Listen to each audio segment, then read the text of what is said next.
晚宴之上，所有人都其乐融融地在一起谈天论地，我安静地在一旁喝着汤，听着他们讲述着自个融不尽的话题。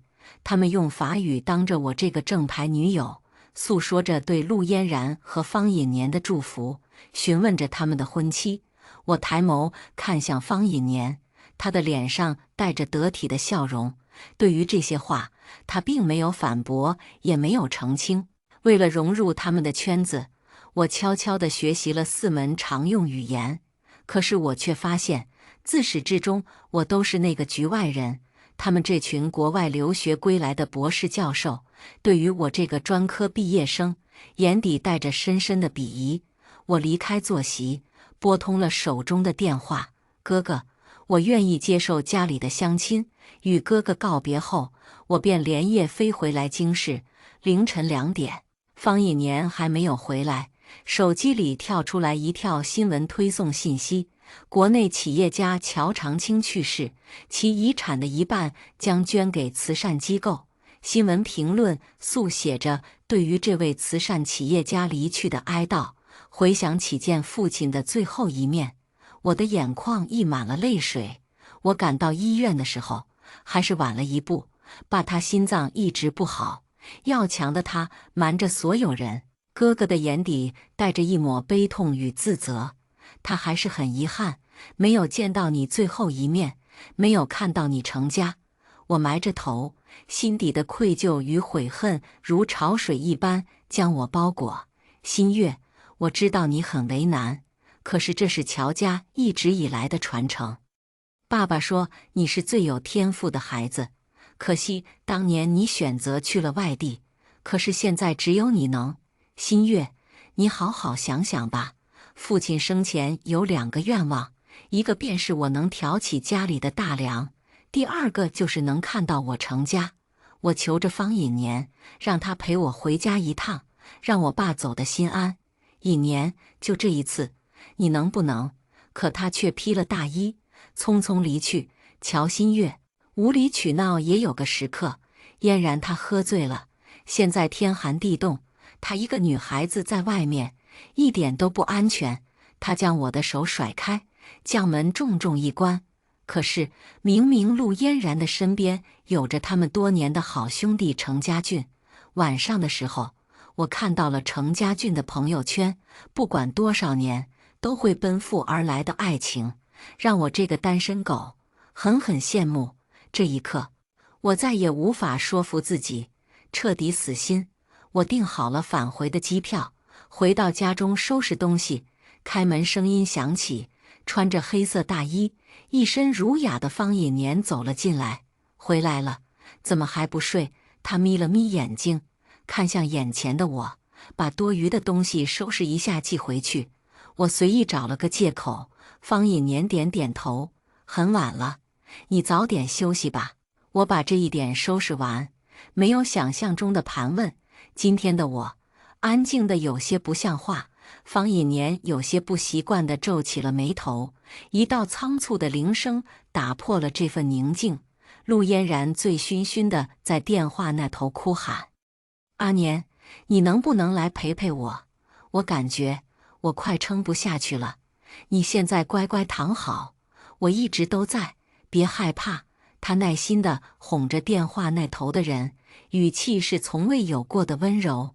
嫣然他有抑郁症，又喝醉了酒，你知道的，抑郁症发作需要有人看着，否则……我轻轻地点了点头，打断了他想要说的话。我知道的。方隐年愣了愣，下意识地将衣袖扯下来，盖住手腕上的伤口。是啊，我怎么会不知道呢？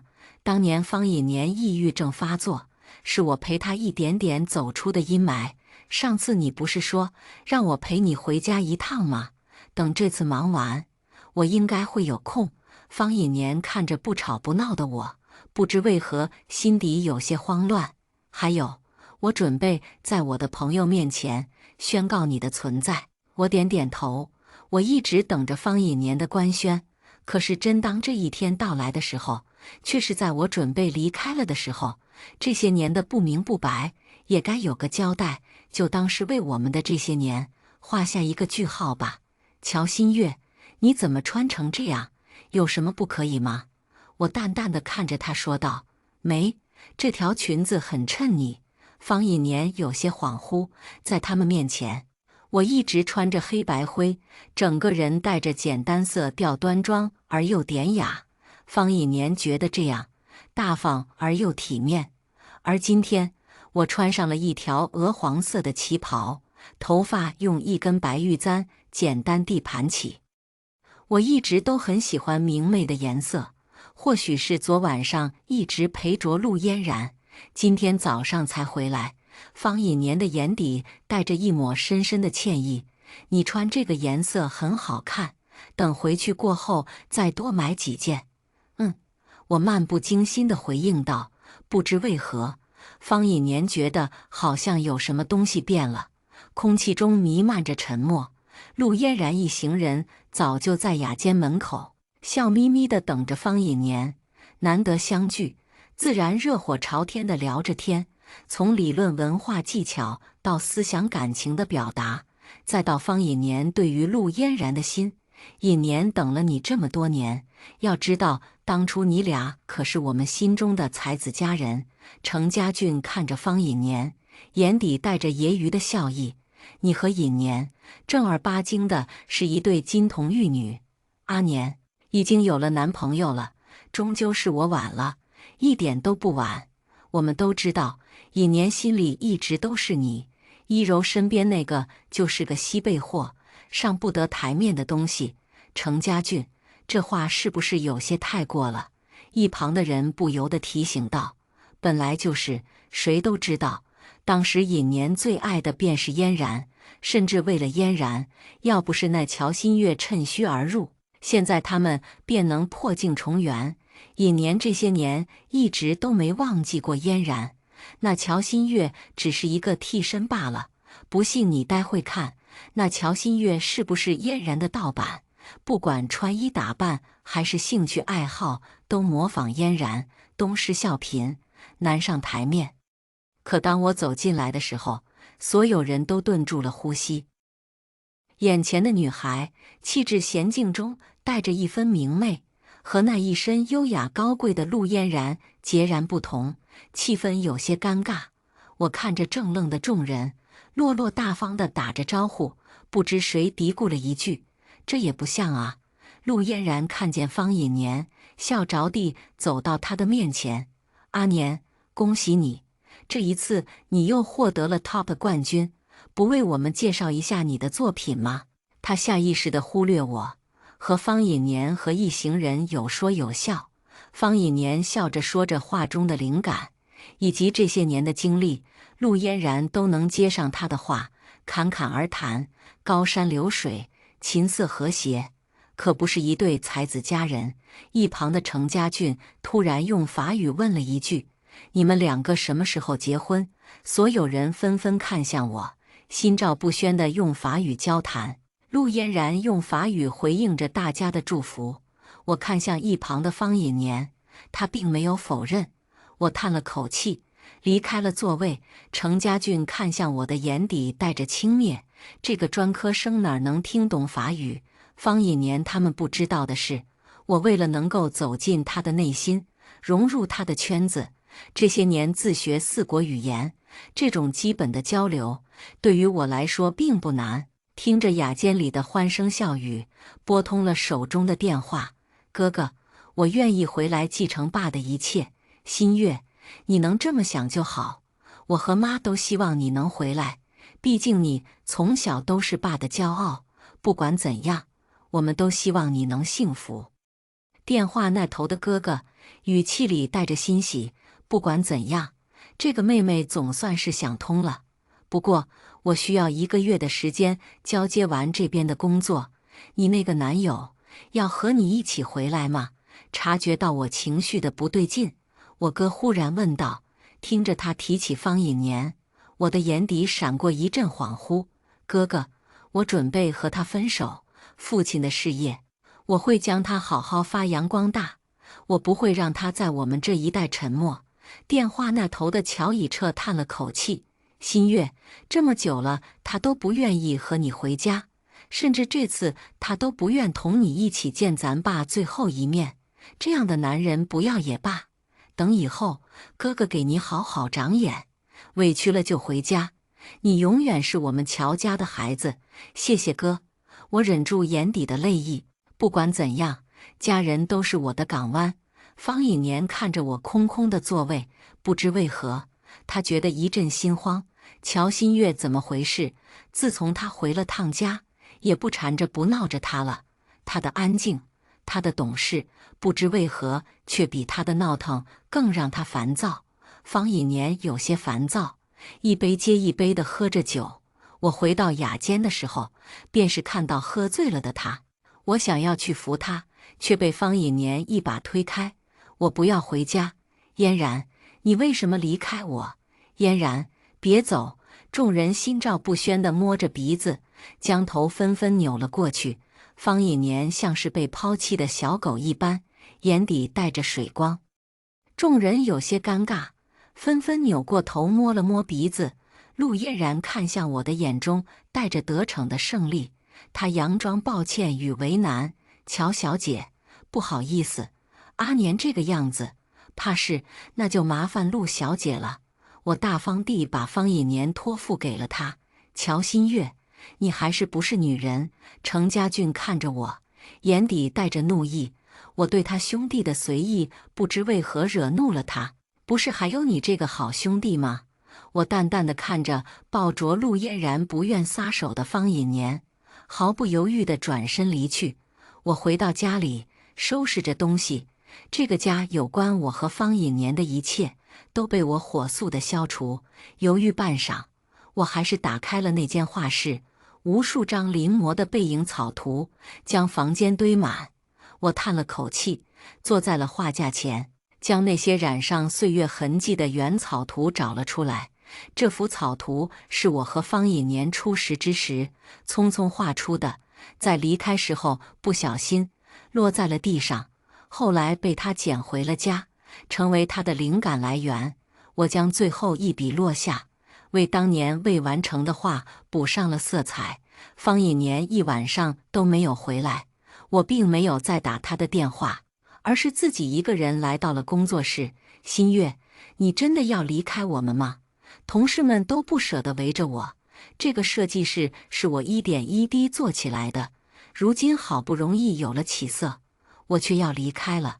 你们现在都可以独当一面了，我留下来的那些东西可不许浪费。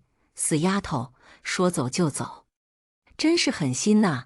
裴思思虽然骂着我，可是她的眼底却正儿八经地划过一抹心疼。她当然知道自己的闺蜜为这段爱情付出的可不是一星半点。当初的天才画师方以年陷入抄袭事件，又失去了他的灵魂伴侣，是我陪着他一点点走出阴霾。方以年由此患上抑郁症，是我不离不弃陪着他，寸步不离地守着他，在工作之余来回奔波，仅仅只是为了陪他吃饭，怕他做傻事伤害自己的身体。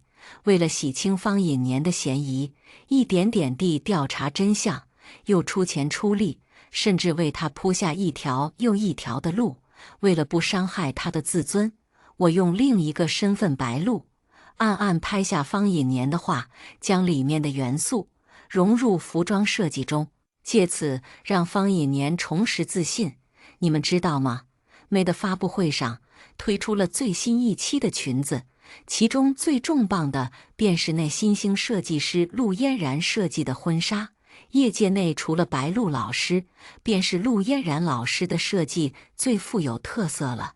听说这裙子上面的花样是天才画师方以年一点点亲手绘制的，好浪漫啊！双向奔赴的爱情。可是他们不是很早以前就分手了吗？方以年还有一个女朋友，破镜重圆不就好了？两人才子佳人，郎才女貌，有女朋友又怎么样？爱情是勇敢者的游戏，更何况陆老师和方老师先相识，爱情是势均力敌。那个专科女根本就不配，爱情是相互促进。那个专科女只会像菟丝花一样拖累陆老师。女孩们叽叽喳喳的声音传来，她们笑嘻嘻地翻阅时尚杂志。裴思思脸色苍白，这都是些什么强盗逻辑？别在意。我拉住想要理论的她，摇了摇头。从咖啡厅出去的时候，裴思思还有些生气。这段感情，我不想再参与了。我叹了一口气说道：可是，你为他做了这么多，你已经向他走了99步。新月，你真的要放弃吗？作为好闺蜜，裴思思再清楚不过我的感情。我点点头，眼神中带着一抹坚定。我不想再等他了。方以年不肯迈出这一步，即使我走向了他，他也会奔赴向别人。走错路就应该及时改变方向。假如有一天，你和方以年并肩而立，或者站在比他还高的地方，如果他后悔了，再次向你奔赴而来，你会回头吗？我摇摇头，人不会停滞不前。收拾好东西的我却在公寓门口等来了一位不速之客。我认得，这是方以年的姐姐方晴柔。方晴柔看向我的眼底，带着深深的不屑。我就不进去坐了。我来这一趟，是想告诉你，我们方家认可的媳妇只有陆嫣然。乔小姐也知道，阿年和你不一样，你们思想上难以产生共鸣。自古以来，乔家和陆家世代都把自己的一生奉献给了自己所追求的理想。乔小姐，融不进去的圈子，还是不要硬融的好。我似笑非笑地看着咄咄逼人的方晴柔。是吗？可是为何当初陆嫣然要执着地离开他呢？是因为没有和方以年产生灵魂的共鸣吗？总而言之，乔小姐，我希望我们彼此都能给对方几分体面。我弟弟糊涂，我希望你做个明白人，能够知难而退。行了，这边我还有个古文化礼仪的学术探讨，我就不再啰嗦了。说罢，他便转身优雅离去。我望着方晴柔的背影，眼底划过一抹嘲讽。当初方以年抑郁症之时，是方晴柔郑重其事地告诉我：阿年现在很脆弱，新月把他交给你，我很放心。可是如今，方晴柔却让我留几分体面。晚上方以年回来的时候，我注意到他换了衣服，我认得，这是妹推出的最新情侣款。而设计师正是陆嫣然。方以年注意到了我的目光，向我解释道：我吐了一身，嫣然家里只有这个男装，你放心，我们什么都没发生。当时家俊也在。我笑笑，程家俊可是陆嫣然和方以年最大的 CP 粉。方以年有些心虚地举起手上的蛋糕，明天就是我们在一起的纪念日了。我买了你最喜欢吃的那家芒果蛋糕。我看着化掉的蛋糕，有些怔愣。抱歉，有些化掉了。方以年有些懊恼，为了陆嫣然送药，他忘记将蛋糕放进冰箱了。没关系，还能许个愿。我却摇了摇头。以年，我对芒果过敏，你忘了吗？更何况它早就已经坏了，扔了吧，早点休息吧。方以年看着我的背影，莫名心慌。他似乎是下定了决心一般，上前抓住了我的手。新月，你明天愿不愿意和我回家，和我的家人正式的见个面吧？我本想告诉方以年想要离开的事，方家这两兄妹葫芦里到底卖的什么药？想到今天方晴柔咄咄逼人的样子，我决定索性在方家把事情说开，免得到时候不明不白，给大家造成误会。新月，你最近好像不一样了。车上的方以年看着我，眼底带着些许意味不明。我没有理会他，看着窗外风景。方家不愧是京圈著名的书香世家，溢满了文人墨客气息。我听说阿年今天要带女朋友回来，阿姨便一同邀请我前来替她长长眼。乔小姐不会不欢迎我吧？陆嫣然笑得温柔，哄得方夫人眉眼弯弯。怎么会？我们可是一家人。方晴柔看着我，表情意有所指。他们是一家人，而我是局外人。方家中，陆嫣然像是众星拱月一般，与众人讨论着我无法融入的话题，博古通今，引经据典，引得方老先生赞叹连连。我安静地在一旁喝着茶，当个隐形人被晾在旁边。嫣然，你带乔小姐去院子走走吧。一旁的方夫人看着陆嫣然说道，看向我的眼底带着鄙夷，看样子是想要把我支开。我识趣地走了出去。乔小姐，我们谈谈吧。我们都很感激你对阿年的付出，可是你看到了，方家最满意的媳妇是我。方家书香世家，是京圈的名人雅士，讲究一个门当户对。乔小姐是个聪明人，知道怎么对自己有利。我看着她，眼底划过一抹嘲讽。门当户对，你们就这么替方以年做主，不问问他的选择吗？不管再选多少次，都一样。这些天，乔小姐还不明白吗？陆嫣然看着我，笑得意味深长。我也可以资助你出国镀金，帮你成为名媛，让你融入这个圈子。到时候，乔小姐也可以获得圈子里的姻缘。陆嫣然的眼底带着高高在上的怜悯，看着我说道：“我不需要，乔小姐，何必呢？那我只能换一种方式让你彻底死心了。”陆嫣然的眼底带着丝丝的笑意，我没有理会她，转身离去。方家的这次家宴最终是不欢而散。回去的路上，方以年的脸上带着些许疲惫。我刚想要开口将分手的事情好好和他说清楚，却被方晴柔一通急促的电话打断。阿年，你快回来，嫣然她现在状态非常的不好。与此同时，陆嫣然给方以年发来一张照片。她穿着她设计的那条婚纱，坐在摩天大楼的楼顶，风吹动着她的裙摆。她的表情凄美。阿年，下辈子我再来嫁你。我看见方以年毫不犹豫转头奔向摩天大楼的背影，眼泪随风而落。我转过身，往相反的方向走去。回到屋子，我将东西收拾好，微博推送出一条新消息：天才画家与服装界新星的旷世之恋。拍摄的画面中，陆嫣然与方以年深情相拥，营销号不断的推送，想来是方晴柔的手笔。我叹了口气，将起飞时间改签在了第二天晚上的10点。接近凌晨，方以年终于跌跌撞撞地回到了家，浑身的酒味让我感到不适。我将毛巾打湿，轻轻地替他擦着脸。方以年一把抓住他的手，揽住他的腰。新月，嫣然有抑郁症。我只是安抚他的情绪，你别多想。我都知道的。当初方以年因为抄袭重度抑郁，是我陪着他一点点地走出阴霾。那次他在浴室里将自己的手腕割开，是我冒着大雨冲到他的公寓，将门砸开，一双手血肉模糊，咬牙将他背到医院。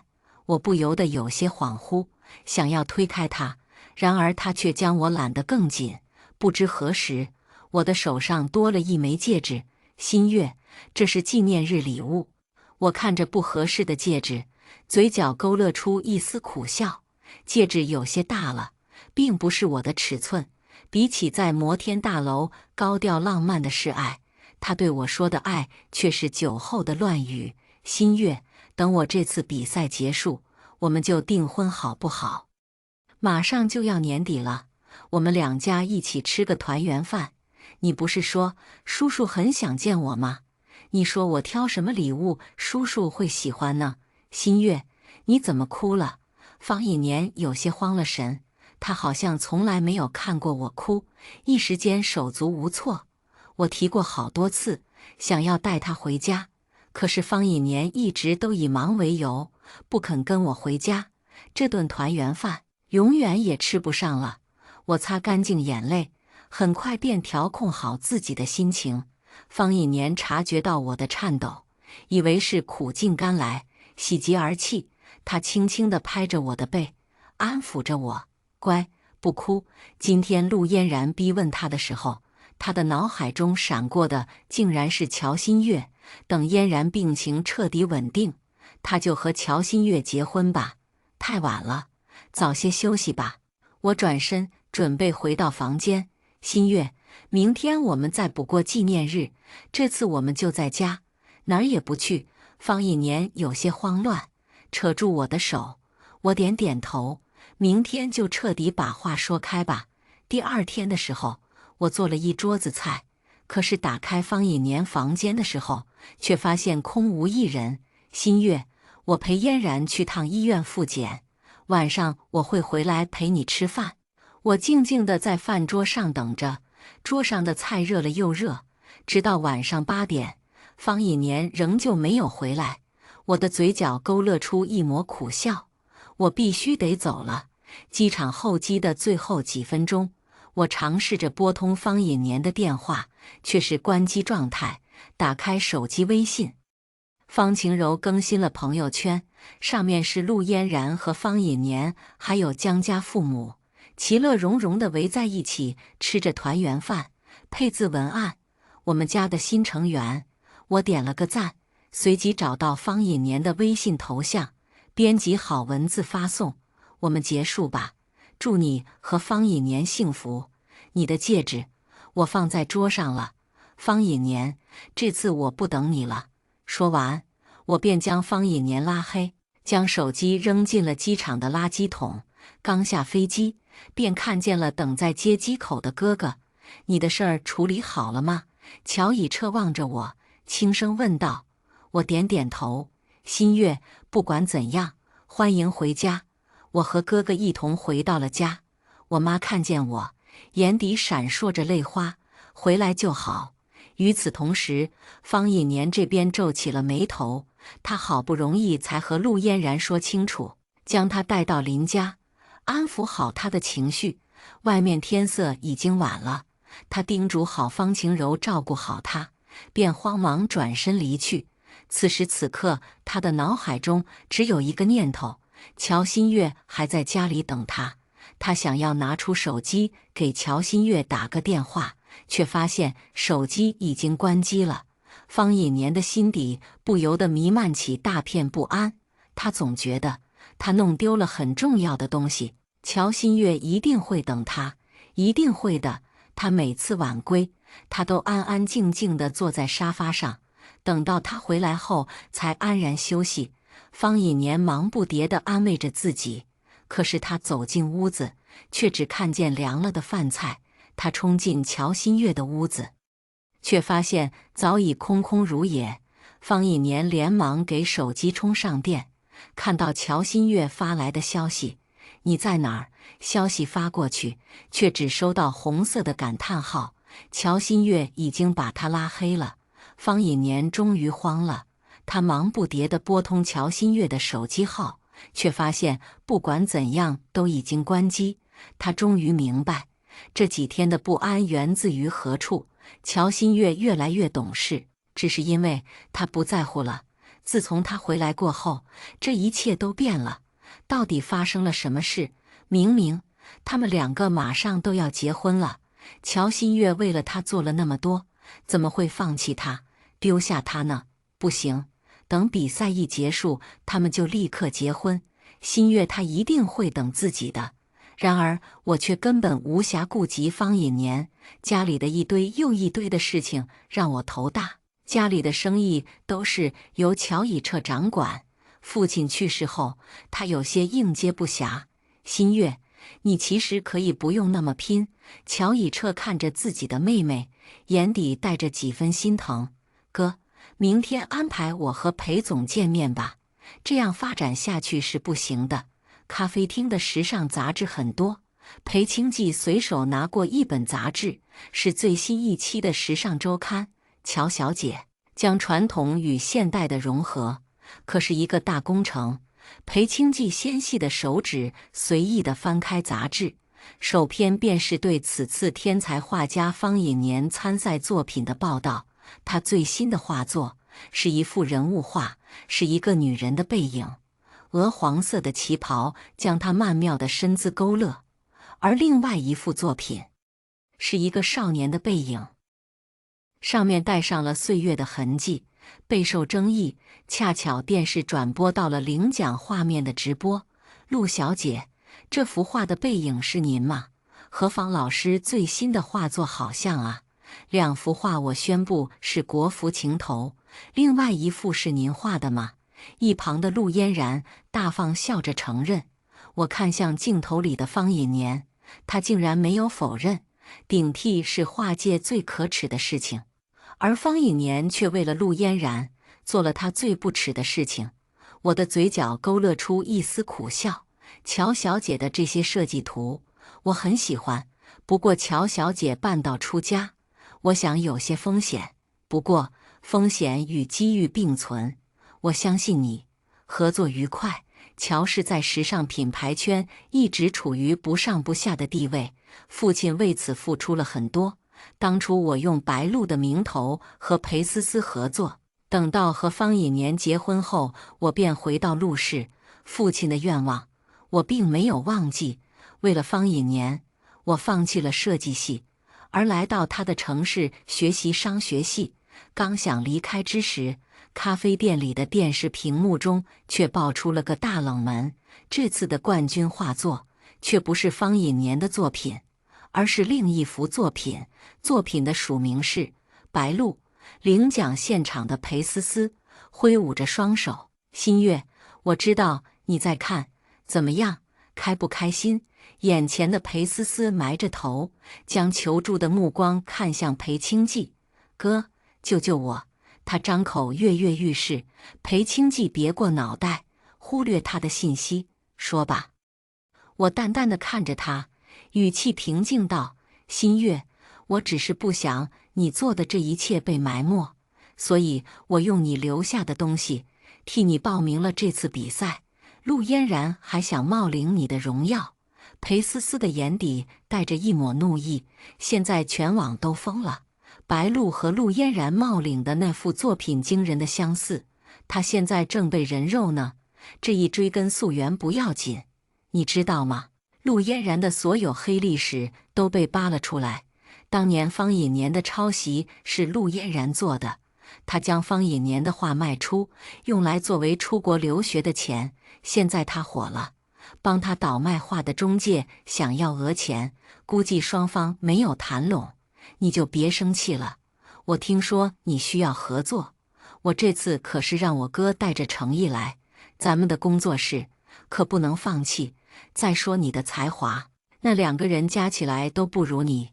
我知道裴思思不凭我这些年的经历，我的心底弥漫出一丝暖意。死丫头，3天后京市的拍卖会需要冠军画出一幅作品，而其中所得的一部分作为慈善拍卖基金。你准备画什么？我笑了笑，看着那2幅国服情头，就这个吧。拍卖会上，我看到了方隐年，他的身边却没有了陆嫣然。新月，原来你就是白鹿老师。那幅草图我一直留着，我一直在找你。当时我落下的草图被他捡走，成了他的灵感来源。想到曾经那惊鸿一瞥，终究眼前之人已经不再是曾经那个少年。迎面走来的法国主办方走了过来打招呼，我笑着礼貌回应：“新月。”方隐年的眼底划过几分惊异，随即他想起了什么：“对不起，走吧。”裴清季笑着走过来解围，挑眉看向方隐年：“新月，他是谁？”裴清季只是将手伸向我，并未回答他。我顺势挽住他的胳膊：“方先生，还是多关心关心您的未婚妻吧。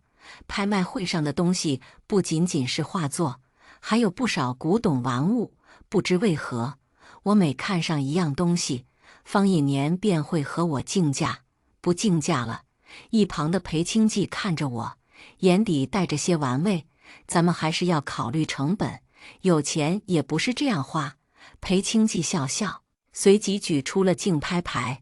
一旁的方以年眼底带着些许怒意，宋代汝窑花瓶硬是被抬了10倍，最终还是被裴清季拿下。裴先生买回去恐怕也是做个好看的花瓶吧？方以年看向裴清季，眼底带着嘲讽。裴先生恐怕并不能完整认知它的美学价值，让它积灰岂不可惜？价值，它的价值不是人赋予它的吗？最能直白彰显价值的，便是金钱。我能用方先生100倍、1000倍、万倍的价格拍下它，它在我眼中就是珍宝。裴清季看着他，意有所指地说道：“就像如果不是白鹿将你的画用时尚演绎，恐怕你还是一个名不见经传的画家。你简直是玷污艺术。”裴清季没有理会他，紧接着的拍卖的便是我的作品。方以年不由得呼吸一滞，眼前的画仍旧是背影，只是上面的人已经不再是他。裴清季的眼底划过一丝笑意，一个手势让全场肃静。方以年捏紧了手中的竞拍牌，他连竞价的机会都没有。裴清季这个手势意味着点天灯，无论多少价格，他都加。方以年脸色苍白，眼底划过一抹不甘。他根本没有资本与裴清季竞争，就算卖掉整个方家，也没有裴家的9牛1毛。拍卖会结束，我和裴清季一同准备回到工作室。这个花瓶上的花纹倒是很适合新一期服饰的主题，裴氏珠宝和乔氏的服装都可以用这个理念。你按照你的想法去做，承蒙裴总破费。我笑着看着他，你画给我的画，我很喜欢。裴清季悄悄地在我的耳边低语。回家的时候，门口我看到一道熟悉的人影，新月。方以年看着我，眼底带着丝丝柔情。你来做什么？我看着他，眼底带着冷意。我说过，等这次比赛过后，我们就结婚。方以年的眼底带着执着。你不要陆嫣然了吗？我说过了，陆嫣然和我只是朋友，她只是个病人，我一直都把她当妹妹。方以年，我以后准备继承家业，我们不是一路人。陆嫣然是你们圈子里的合格媳妇，以后你不要来找我了。新月，你不要我了吗？方以年突然从后面抱着我，揽住我的腰，我不动声色地挣脱开。方先生，请不要拉拉扯扯，我现在已经和其他人订婚了。你说谎，根本不可能，你会等我的。小月，哥哥叫我的声音传来，他看向旁边的方以年，带着丝丝敌意。这位是方先生吧？我听新月说过你，不介意的话，来屋里坐坐吧。方以年闻言，眼底划过一丝欣喜。我叹了口气，没有阻止。我把这些年的经历都说给了哥哥听，哥哥这个睚眦必报的性格，我何尝不明白他的意思。看到屋子里的裴清季时，方以年的脸色却苍白了几分。裴清季和我妈2人不知道谈了什么，笑得老人家眉眼弯弯。阿姨，你好，我是方以年。我妈和蔼地看着他，示意他坐。阿姨，我这次来是……然而我妈却打断了他的话。新月，裴家和乔家一直有门娃娃亲，如今你回到家和裴先生也相识，我就不用特意安排你们2个相亲了。阿姨，您不问问新月的意愿吗？一旁的方以年看着我，眼底是一片又一片的执着。裴清季闻言也看向我，我当然愿意。方以年不知道是如何走出的陆家。裴清季看着我，眼底带着些许犹豫。我知道你说的是气话。他看着方以年离去的背影，不知为何本该同情的心变得有些生硬。他派人去调查过方以年，然而事实却是方以年所做的一件件事都令人寒心。我看向他，摇摇头。我并没有说气话，否则我不会画出那幅画。方隐年说的没错，婚姻是父母之命媒妁之言，我们门当户对。我将一枚戒指放到他的手心，笑着替他戴上。乔氏服装设计起家，用眼睛丈量尺寸是基本技能。裴清季愣了愣，将另一只戒指从口袋中拿出，和我的正好是一对，两只戒指不大不小，正好合适一对。裴思思这丫头，裴清季眼底闪过一丝错愕。我们彼此相视一笑。方隐年检举了陆嫣然的抄袭，不仅仅是乔新月的那幅画的帽领，他的设计竟然都是抄袭的其他人。他的启动资金是偷他的草图所卖出的版权。他在伤害自己之后便出了国，若不是他在国外调查，他都不知道原来陆嫣然的才华都是来自于他的哄骗。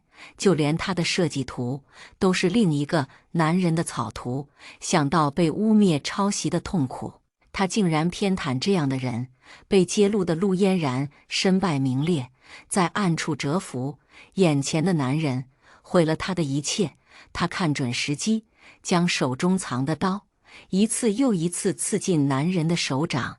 陆嫣然被警方逮捕，方隐年被送去医院。他的手筋脉都被刺穿，再也无法拿起画笔。方养一个儿子并不算费力，可是方隐年却再一次把自己封闭。他总是喜欢待在院子里，看着那幅泛了黄的画卷，上面是他的背影。一旁的方晴柔看着弟弟，眼底带着阵阵悔恨，是他们错了，让弟弟错失了幸福。可是，一切都已经为时已晚。新闻报道了裴家与乔家的婚礼，裴清季和乔新月两个人金童玉女，相得益彰。有些东西一旦错过，便再无可能。方隐年看着远方，外面的太阳已经落下，而他的太阳也落下了。